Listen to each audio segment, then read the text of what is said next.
Now, everybody who's watching, let's get RBT to 500,000 subscribers by Christmas. He's the best Madden scientist there is. I subscribe to him, and if you don't subscribe to, your favorite team is going to lose to the I'm not saying that team. Madden science. Madden science. What do you freaking know? More Madden science on the channel today.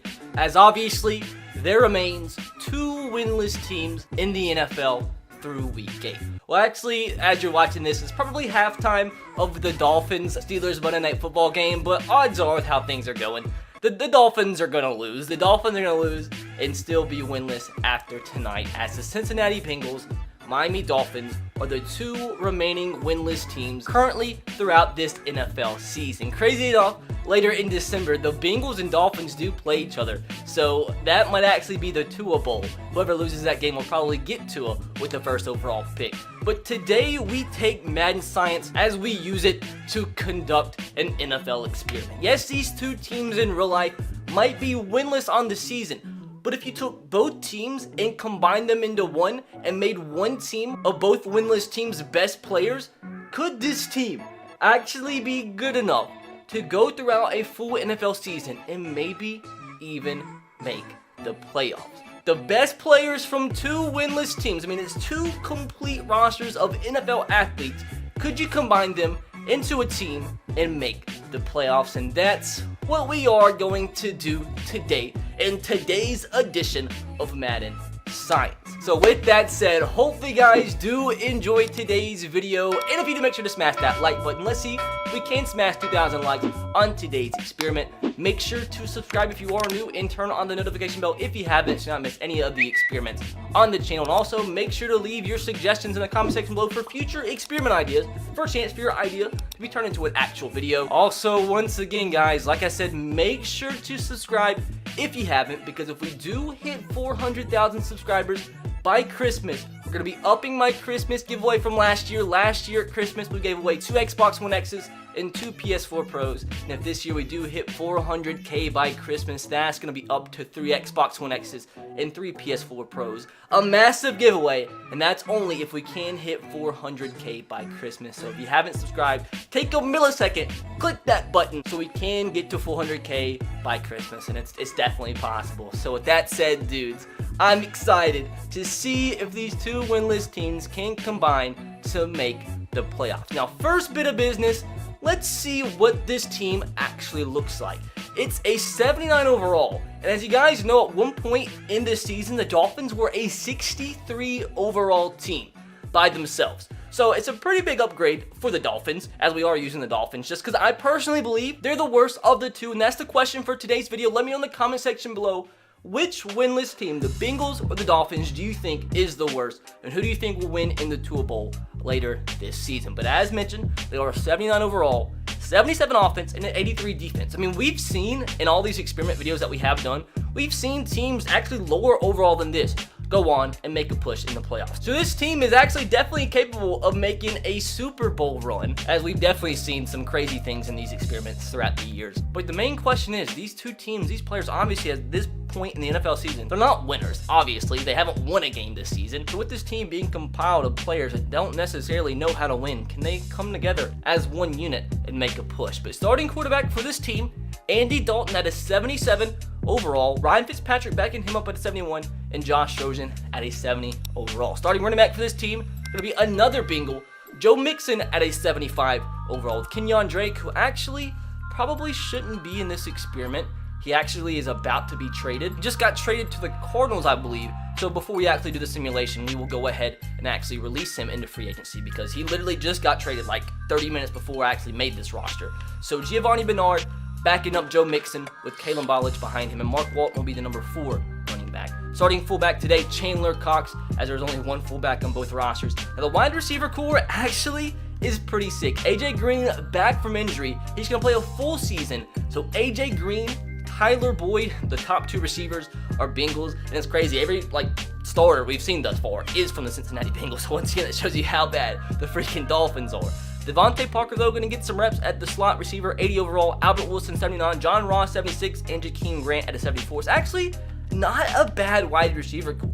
is probably the most talented unit on the entire team. Now, tight ends aren't bad either. Tyler Eifert, CJ Uzomah, and Mike Gesicki. And once again, the starters are freaking Bengals. Now, the offensive line is easily the worst part of this team. This offensive line is atrocious. And when you think about it being the offensive line combined of starters from two separate NFL teams, that just once again shows you how far behind the rest of the pack these two teams are. Now, starting left tackle, Jonah Williams, who is tied for the highest overall offensive lineman at a 72 overall. He's actually a rookie too, which is funny, out of Alabama. Left guard is going to be Andre Smith. He's actually the current, I think, third string left tackle in terms of Madden on their depth chart for the Bengals, and he's going to start at left guard. So once again, every starter we've seen thus far is a Bengal. Now, at the center position, we have Daniel Kilgore at a 67 overall. At the right guard position, John Miller at a 68 overall. Once again, I believe he is a Bengal. And at the right tackle position, another Bengal, Cordy Glenn at a 72 overall. Once again, tied for the highest overall offensive lineman on the entire team. Now, moving on to the defense. At the left end position, we have Carlos Dunlap, once again, another Bengal at an 82 overall, with Sam Hubbard backing him up at a 75 overall. At the right end position, what do you know, another Bengal, Carl Lawson, actually a really talented young player at an 80 overall, with Christian Wilkins backing him up, the rookie out of Clemson for the Dolphins. In the defensive tackle position, once again, another Bengal, Geno Atkins at a 91 overall, with Davin Godchow, might have butchered his name, at a 76, backing him up, Andrew Billings at a 75, Mitch Unrein at a 74, and Christian Wilkins as well. Now to the linebacker core on the left side, we finally see a Dolphin. Taco Charlton, the Taco, at 6'6", 273. Middle linebacker, Preston Brown at a 75. Raekwon McMillan, another Dolphin, at a 74. And on the right side, we have another Dolphin. The captain of this defense, a 76 overall, with Charles Harris backing him up. Now into this team's secondary. At the corner position is a pretty talented group of corners. William Jackson at an 84, Xavier Howard at an 82, who I believe is the highest overall player that comes from the original Dolphins team at an 82 overall. Darquez Denard at a 77, and Dre Kirkpatrick at a 77 overall. The free safety position is going to be Jesse Bates, another Bengal, at an 81 overall, with Bobby McCain backing him up. Strong safety position, there we are. Actually, he is the highest overall original Dolphin at an 83 overall. The veteran does start for this combination squad with Sean Williams behind him. Starting kicker today is an interesting one. They're both tied at a 73, but since the Dolphins have so many few starters from their original team, we'll let him start today. For the punter position, we do have Matt Hack, another Dolphin. So we have at least Dolphins starting in this special teams. At the 76 overall, kick returner is going to be Jakeem Grant at an 87. Punt returner also going to be Jakeem Grant. He's deadly with that 96 speed. So once again, this team combined into one with a 79 overall. How do you think this team is going to do, and how would they do throughout an actual full NFL regular season? So guys, let me know your prediction for this team's record in the comment section below.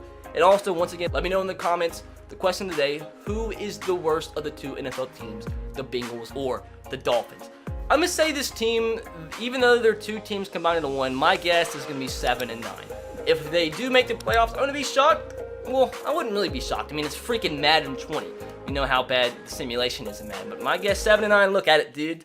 They didn't even make the freaking playoffs, of course. They did beat the Patriots, though, 27-10 in Week 17. So my 7-9 prediction actually could be relatively close. Now, the team ends the season at an 81 overall, 79 offense, 84 defense. So at least the team did improve. So the moment of truth, the Cincinnati Bengals and the Miami Dolphins combined into one team, how would they do throughout a real NFL regular season? And they went 5-10 with the tie in the year, which I'm guessing is against the New York Jets, because they also have a tie. Patriots win the division at 10-6, even with them losing the last week of the regular season to us. But man, that just shows you how far behind the rest of the NFL these two teams are. Even with their best players from both teams combining into one, they still only win 5 games throughout a 16-game regular season slate. And that's within the simulation, these teams in the AFC East being awful, with the Patriots being the only team in the division to go over 500. The Jets and Bills both had an awful season. But wow, dude. Anyways, let's see the rest of the NFL standings. Well, that just shows you right there how bad Madden Simulation is, and the freaking Browns only lost one game. They've already lost, what, 5 games throughout the regular season already, and in the simulation they only lose 1. They go 15-1. Saints and Chiefs with really good seasons. Panthers at 11-5. Eagles, Patriots, Packers, Seahawks, Colts, Chargers, and Rams all make the playoffs. Lions and Bears just missing out, and the Steelers somehow making the playoffs at 8-8. 49ers obviously had a huge drop-off because in real life, what are they, 7-0? 6-0 or 7-0, and in this simulation, they only won 1 more game than what they currently have in real life. Go 8-8. How did my Titans do? 6-10. That's probably with Marcus Mariota as the starter, but worst record in the league ends up going to the Broncos, Bengals. Even the Bengals, as you saw, we basically have the Bengals starting team. Like the Bengals' original starting team, with their best players missing, only lost 2 games less than us. So that just shows you, dude. That's funny. How did the Broncos have a worse record than the Bengals? The Bengals in real life, with no wins whatsoever, and could easily finish the season with no wins, without their best player, still had more wins than the Broncos. Check out, most importantly, see how the team did statistically. The worst offense in the entire NFL, probably a big part because the offensive line is so bad, and the defense wasn't good either. So still, one of the worst teams in the league with 2 teams combined into 1. Let's see who won the MVP this year. Josh Allen. Once again, shows you how crazy this game Madden 20 is. So to finally check out the individual stats from this team, Andy Dalton, 3,100 yards, 24 touchdowns to 8 interceptions, was sacked 39 times, which is obviously not good. And the offensive line we know is easy, the weak part of this team. Running the football, Joe Mixon did have a good year though. 4.6 yards per carry with that offensive line is extremely impressive. 1,200 yards and 7 touchdowns. Ballage behind him with 5 touchdowns. Now receiving, Tyler Boyd led the team 757 yards and also led the team in touchdowns with 8. So AJ Green a little disappointing, 730 yards and 5 touchdowns, and Tyler Eifert added in with 6 touchdowns through the air. Now defensively, this team, Jerome Baker, an original Dolphin, led the team with 113 total tackles, and we had Geno Atkins lead the team with 9 sacks on the year. William Jackson with a huge year, 5 picks through the air. I guess last but not least, dudes, time to submit to the Super Bowl and see who the heck Madden 20 thinks with the current roster in the league makes it to the Super Bowl. And it's actually the Colts and Packers, and that's not necessarily that far-fetched. And to end off today's video, the winner of Super Bowl 54 is going to be the Green Bay Packers and Aaron Rodgers over the Indianapolis Colts, 31-17. So I think the conclusion that we can make from this video is the fact that the Dolphins and Bengals just aren't good NFL teams.